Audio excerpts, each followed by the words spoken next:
This is Edward October, host of OctoberPod on YouTube. Hear that jingle jingle? It could be Kris Kringle, or a home invader looking for an open window, a jilted lover looking for revenge, or a disgruntled coworker hoping to spike your eggnog with arsenic. The girls of our true crime podcast are always on Santa's nice list, but the crimes they discuss are very naughty indeed. Listener discretion is advised.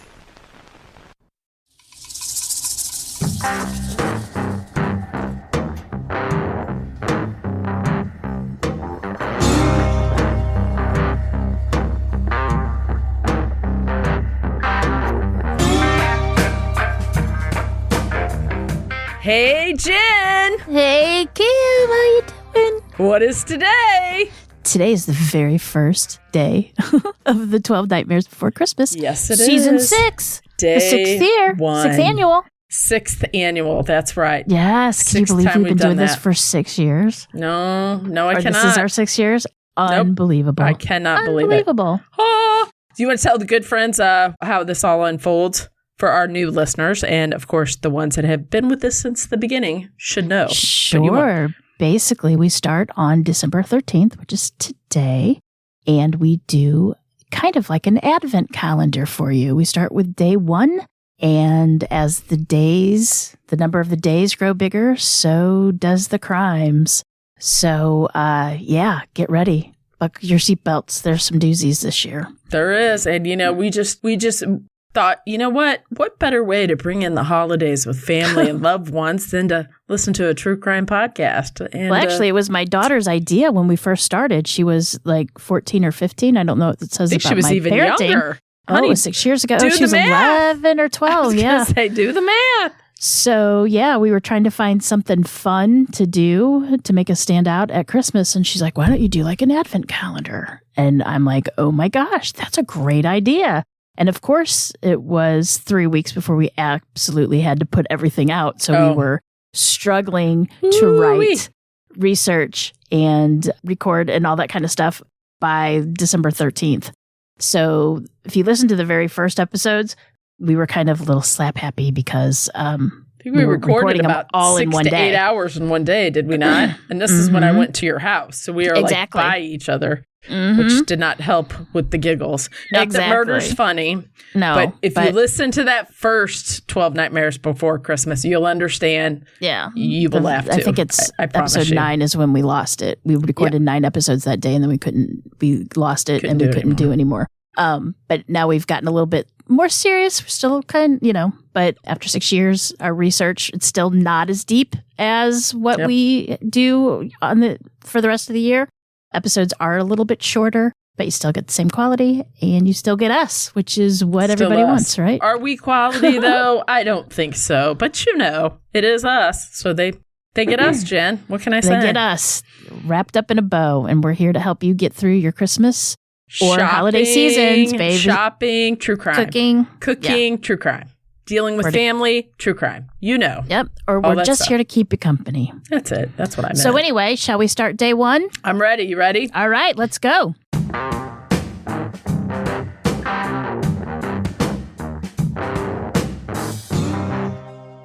So to quote my dear friend Dexter from season 6 of Showtime's Dexter, I love Dexter.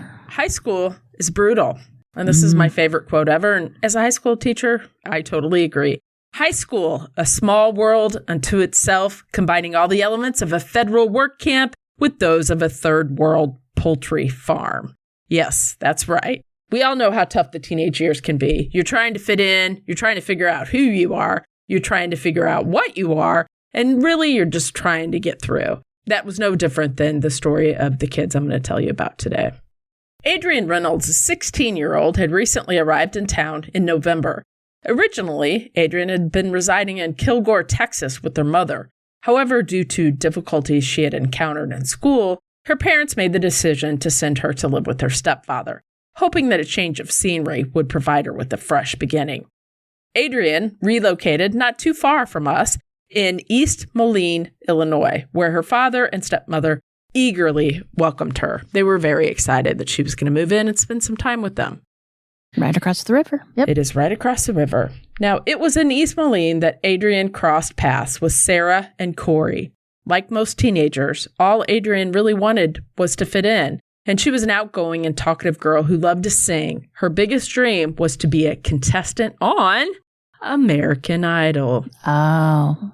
Adrianne saw Sarah as a cool kid with lots of friends and desired to be part of that social circle.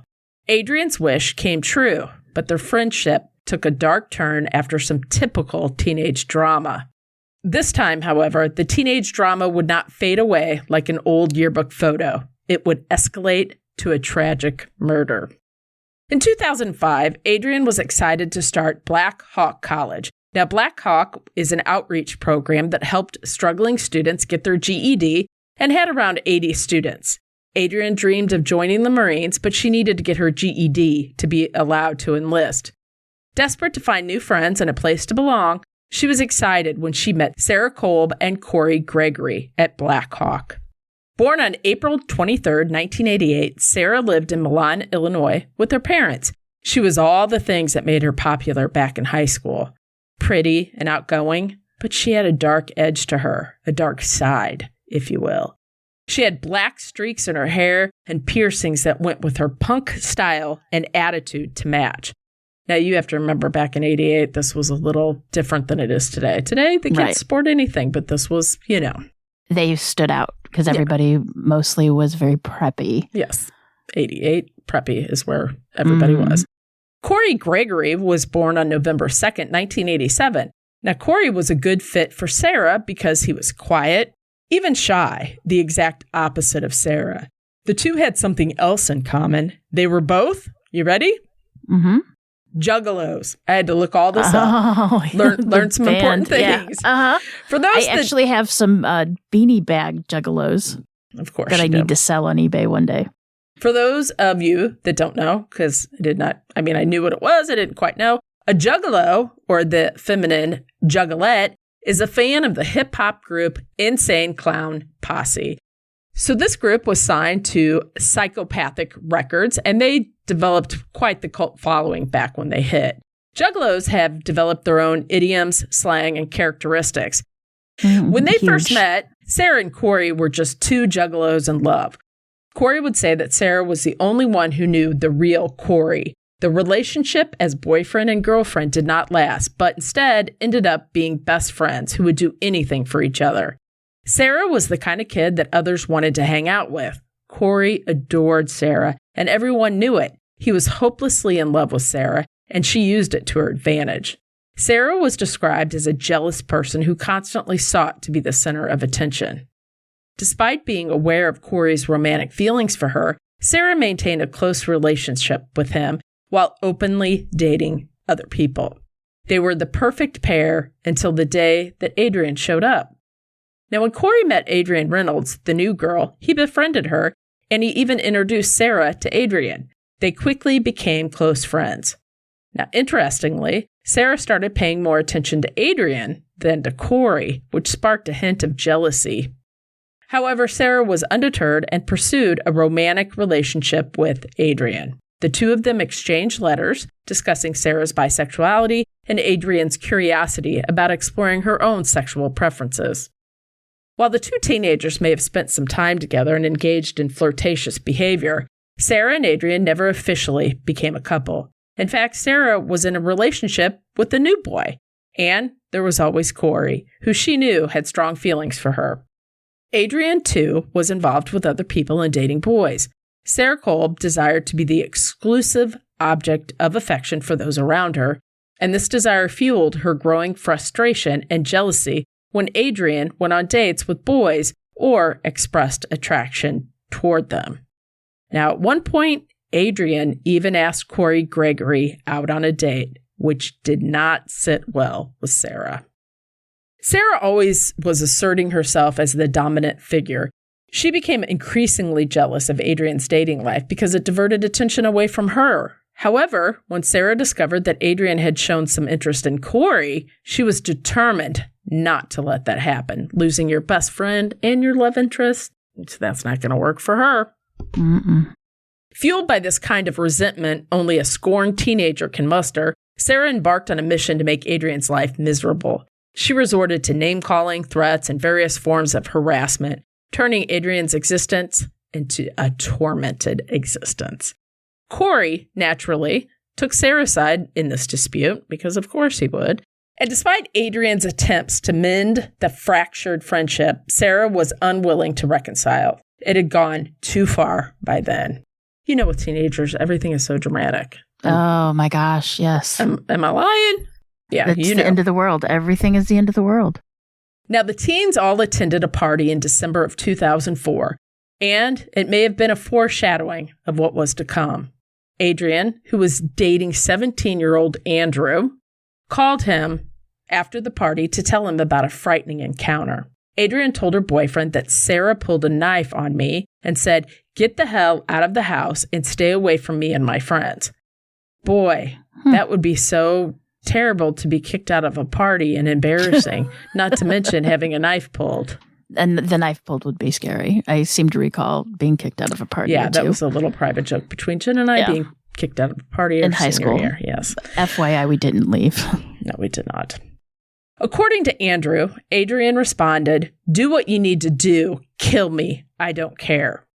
A typical teenager response, but of course, you never think it's going to go that way. Exactly. No one at the party mentioned it to an adult, police, or even the school. By January, it appeared that the disagreement was all but forgotten. Adrianne believed she was gradually reintegrating into the group. On January 21st, 2005, Sarah appeared to have finally mellowed, and she, along with Corey, asked Adrianne to join them and Sarah's boyfriend for a little meal at the nearby Taco Bell. When Adrianne's job called home to inquire why she failed to show up to work, Adrianne's father grew concerned and filed a missing persons report. Obviously, it was not like Adrianne to fail to go to work. Police set out and got to work. They learned from witnesses who were eating at the Taco Bell that Adrianne was there along with Sarah, Sarah's boyfriend, and Corey, so all of that was confirmed. One witness even said that they saw the two girls fist fighting in the parking lot. What? The police initiated their investigation by questioning Sarah's boyfriend, who informed them that he, along with Corey and Sarah, had picked up Adrianne. Upon reaching Taco Bell, an incident, quote, incident, occurred where Adrianne made a remark about an attractive boy, which caused an angry outburst from Sarah, leading her to start punching and assaulting Adrianne in the back seat of the car. Sensing that the situation was escalating, Sarah's boyfriend decided to leave when they arrived at Taco Bell. He was like, "I want no part of this. I don't like the way it's going. I'm out." Smartest thing that kid did. Corey was the next person to be interviewed, and he provided a contradicting account. According to Corey, the initial plan was for the group to pick up Adrianne so that she and Sarah could talk and resolve their issues. He stated that there was a verbal disagreement among the teens, and it didn't go any further. They proceeded to have lunch together, all happy, everything's great, and afterward they dropped Adrianne off at a McDonald's because she requested to be left there. Little strange, but okay, because, she's got to work. However, Sarah's account of the lunch differed from both of the previous statements. Sarah acknowledged that she and Adrianne did indeed engage in a physical altercation, confessing to initiating the confrontation by throwing the first punch. She added that Adrianne retaliated with a punch as well, but she claimed that the argument concluded at that point. Yeah, the two of them just quit beating each other up. When questioned by police about her contact with Adrianne, Sarah confirmed that she had been in touch with her during the time frame of 12:30 to 1. This would be the lunchtime that they had said that they went to Taco Bell. She explained that they had arranged for a ride, and Adrianne didn't want to return home because she didn't want her parents to see her in a car with a boy. Sarah then conveyed that she hadn't heard or seen Adrianne since that time. She also shared her belief that Adrianne might have chosen to run away and expressed concern for her friend's well-being. She even added, quote, "If you hear anything, I'd appreciate it if you would call me and let me know." On January 24th, Corey was asked to come into the station for more questioning, and he arrived with both of his parents by his side. It didn't take long for Corey to break. Corey said, They just started swinging at each other, and then Adrianne hit Sarah in the nose. Sarah's nose started bleeding, so Sarah grabbed this wooden stick that she kept in her car for protection and started to hit her a couple of times with it, and they kept fighting and wrestling, and it moved to the back seat. Corey continued, revealing a disturbing turn of events. He claimed that during the altercation, Sarah had gained the upper hand and began choking Adrianne, leading her to lose consciousness.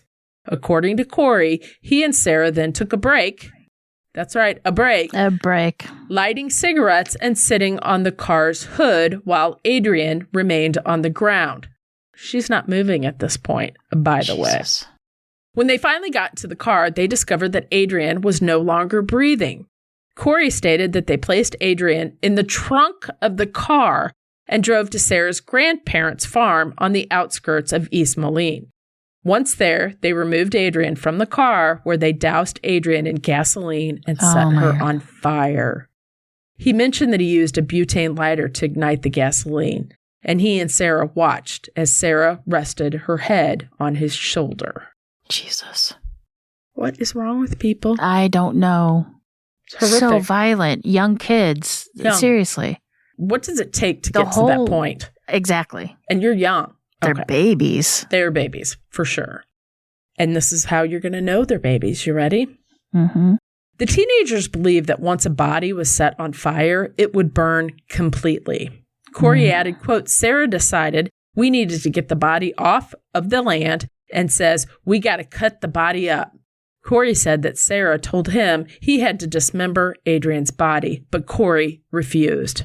First smart thing he did.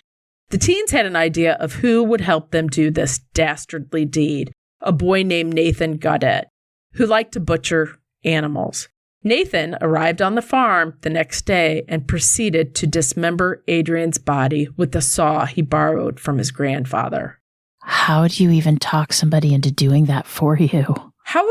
There's so many people involved in this. There's no words. I say that all the time, but that's because I don't know what to say. I don't understand that at all. There's no words. I mean, you would have to know that boy well enough to know that if you asked him, he wouldn't tell anybody. These are teenagers. If he would say no. I know. They crack in 2 minutes. All you have to say is, I already know, somebody told me, and they crack, they cry, they break.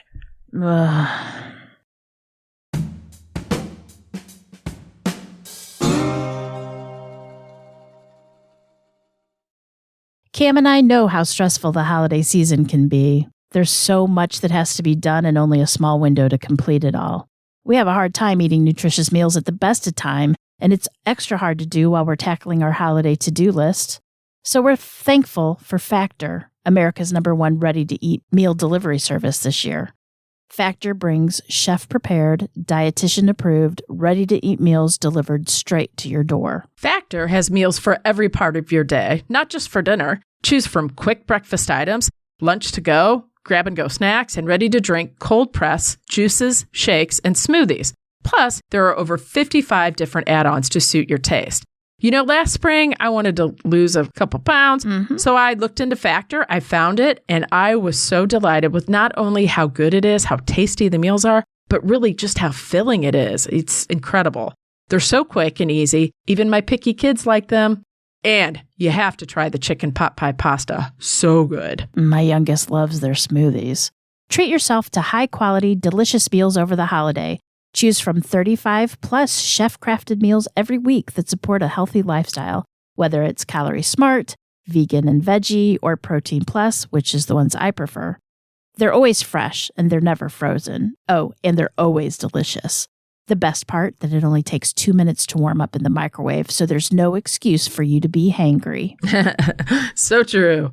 This December, get Factor and enjoy eating well without the hassle. Simply choose your meals and enjoy fresh, flavor-packed meals delivered right to your door. Ready in just 2 minutes. No prep, no mess. Head to factormeals.com/OTCP50 and use code OTCP50 to get 50% off. That's code OTCP50 at factormeals.com/OTCP50 to get 50% off.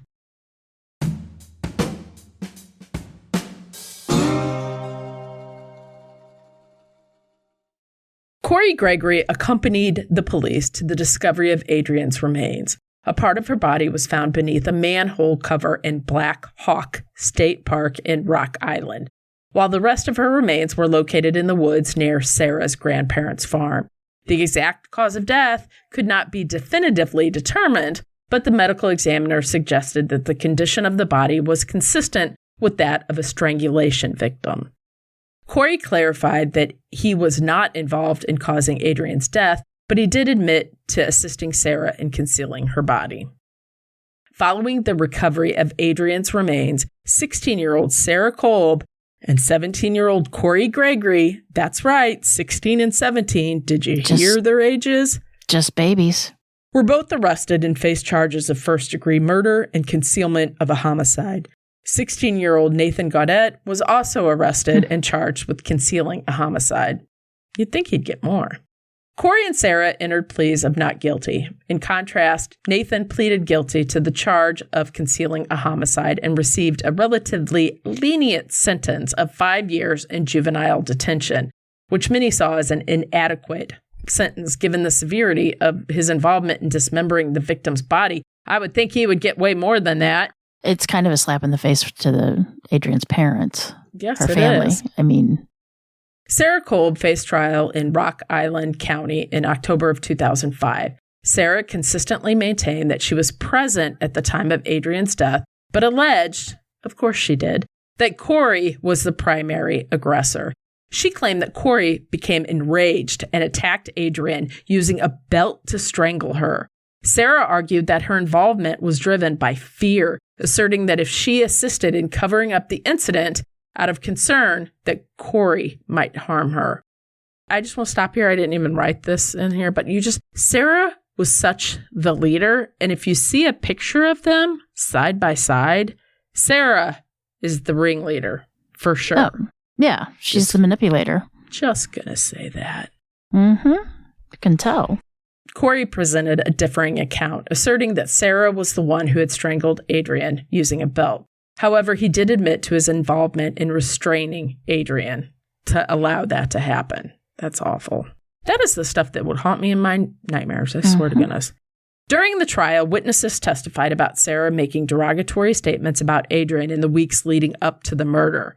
It was alleged that Sarah had confided in multiple individuals expressing her intent to harm or even kill Adrianne, although these threats were not initially considered credible. Say what? Okay.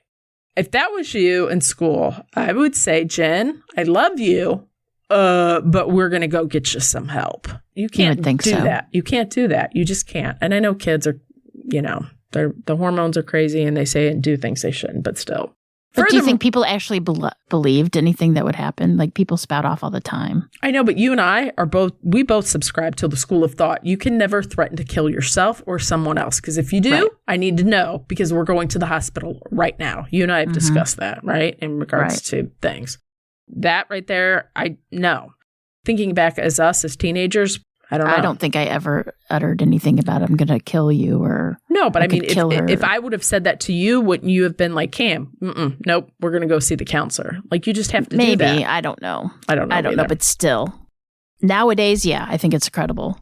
It's better to be safe than sorry. Furthermore, Sarah's journal, in which she had documented her desire to harm Adrianne just hours before her murder, was introduced as evidence against her. The trial extended over a period of 2 weeks before it was handed over to the jury. It was widely assumed that the deliberations would be brief, leading to a clear and unanimous verdict. However, this assumption proved to be incorrect. When the jury returned, they delivered a surprising announcement. They were unable to reach a unanimous verdict. With one juror refusing to vote guilty, the trial of Sarah Kolb ended in a mistrial. Oh, Jesus. I just imagine the stress on the parents that would have to be to go through all of that again. And go through it again. And yeah. Corey Gregory reached a different decision regarding his legal situation. He chose to plead guilty to all the charges against him. Consequently, on July 10th, 2006, he received a sentence of 40 years in prison for the murder charge and an additional 5 years for the concealment of a homicide. In February of 2006, Sarah Kolb faced another trial, this time in Dixon, Illinois. The jury in this trial reached a verdict, finding her guilty on all charges. As a result, she received a sentence of 48 years for the murder charge and an additional 5 years for concealment, with the sentences to be served consecutively, totaling 53 years in prison. Even though Sarah and Corey did not get life sentences, a ruling would affect their sentence. In the case of Miller versus Alabama, the Supreme Court of the United States ruled that mandatory sentences of life without the possibility of parole are unconstitutional for juvenile offenders. We've talked about that before in the podcast. Now, the ruling applied even to those persons who had committed murder as a juvenile, extending beyond Graham v. Florida, which had ruled juvenile life without parole sentences unconstitutional for crimes excluding murder. Both Sarah and Corey's sentences were considered equivalent to a life sentence because they were so young, and they filed petitions for new sentencing hearings. In 2020, Sarah's request for a new sentencing hearing was denied by a judge. In January of 2023, just this year, Sarah Kolb's attorney presented an argument before the Illinois 3rd District Appellate Court. The attorney contended that the lower court judge should have taken into account Sarah's age at the time of the crime and the potential for rehabilitation when considering her request for resentencing. The attorney representing the state countered that the request had been appropriately dismissed, citing that the extremely heinous, which I agree, nature of the crime as a reason to reject the plea for resentencing. The appellate court issued its decision stating that Sarah Kolb had failed to demonstrate that the court had imposed a sentence in violation of the Eighth Amendment, which prohibits cruel and unusual punishment. Consequently, her appeal for reconsideration of her sentence was denied. Corey Gregory, who now goes by Harley Quinn, was granted a new sentencing hearing. Adrianne's father and stepmother were devastated by the ruling and gave an impact statements to remind the court of what Harley and Sarah took from Adrianne and them. In March of 2022, Quinn stood in front of Judge Peter Church on a Wednesday in Rock Island County Court and was resentenced to her original sentence of 40 years for the murder. In coverage of the court case, KWQC TV station quoted Harley Quinn, quote, "I was a child, and all I'm asking the court to do is recognize the child that I was." Then turning to the Reynolds family, Quinn pleaded, "If I could give my life, I would. I'm sorry. I know it doesn't make a difference. I know you'll never forgive me, and I'd never ask because I don't deserve it." Quinn also stated in her address to the court that she is trying to do whatever she can so that she can one day, quote, "look Adrianne in the eye in the next life. Every day I wish I could bring her back, and it never leaves me," she said. Regarding that statement, Adrianne's father, Tony Reynolds, did not take well, saying, "I'm pretty sure you're going to hell. You're not going to see her." He continued and said, "I'm glad it turned out the way it did. I didn't think it was going to change, but I'm glad it didn't." At just 20 years old, Nathan Gaudette was released from custody in 2008 after serving his sentence for his role in the murder of Adrianne Reynolds. In 2016, Nathan was killed in an automobile accident in southern Indiana. Adrianne's mother, Caroline Franco, added, "These kids have no heart. All Adrianne wanted was for everybody to like her." And that is the tragic story of Adrianne Reynolds on our... Tragic. That's just brutal. You know, these kids horrible. You don't know anything about anything yet. You're babies, you know? Could you imagine us in high school being so mean and vindictive that we would do that? I can't even fathom. Like I said, I don't understand fighting at the fist school. Fighting. Like the girls fist fighting.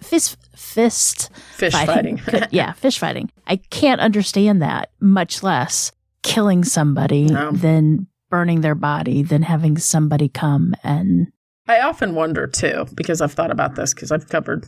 Well, we both have a lot of teens. I think probably me more because it resonates with, what I do and whatever. But I often think that because you know how kids are, right? So they're in a group and it's like, I've already set out this far. I can't back down now. I'm going to look like a wimp. I have to, you know what I'm saying? So like she had probably spouted off to Corey. Sarah has probably spouted off to Corey that I'm going to take care of her or whatever. And then she didn't want to look weak, which is ridiculous, as we all know as adults or even as people, as humans, right?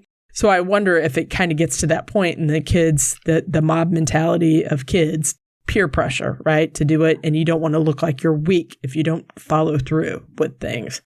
Yeah, but to kill her that violently? I mean, there's not following through on fighting in the parking lot, and then there's not following through on murder. I mean, they're totally different things. I think other people would understand if you didn't follow through with murder. Oh, you would think. You know what I mean? You would think. But their brains aren't fully developed. No. But also, let me point out, this was lunchtime at Taco Bell. Did no one see this going on? Did no one come out there and say, hey, what are you doing? Or call the police? Anything. Yeah. Then they just put her in the back seat. She's not breathing. Okay, let's move her to the trunk. I mean, come on. Yeah. Crazy. So that is our first nightmare before Christmas. There you go. Wow. Brutal start. Let you know there's a lot of bad things that can happen in this world. I know. Yeah. I say that as my daughter just walked out the door. Ew, no. I know. Back that up. Back that up. Anyway, day one's over. Day one is over. So we hope that you will enjoy this and tune in tomorrow. If you're new listeners. Oh, welcome. It's us.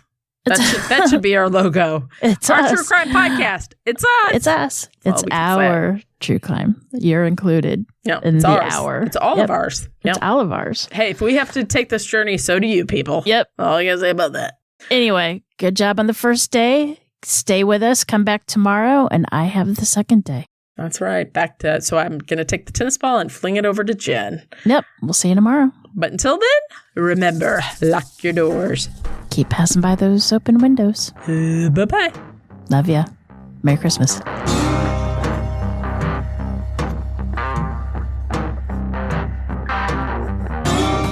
Today's episode was researched and written by me, Cam.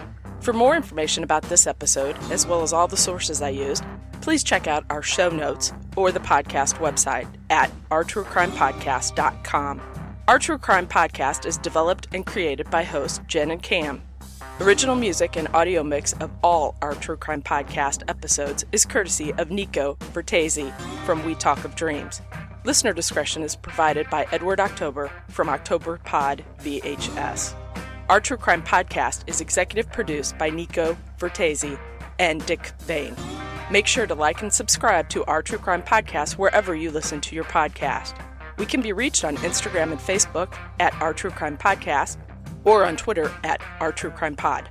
You can email us at ourtruecrimepodcast@gmail.com. If you really like the show, make sure to check out our Patreon at Our True Crime Podcast. Our True Crime Podcast is an OTC production.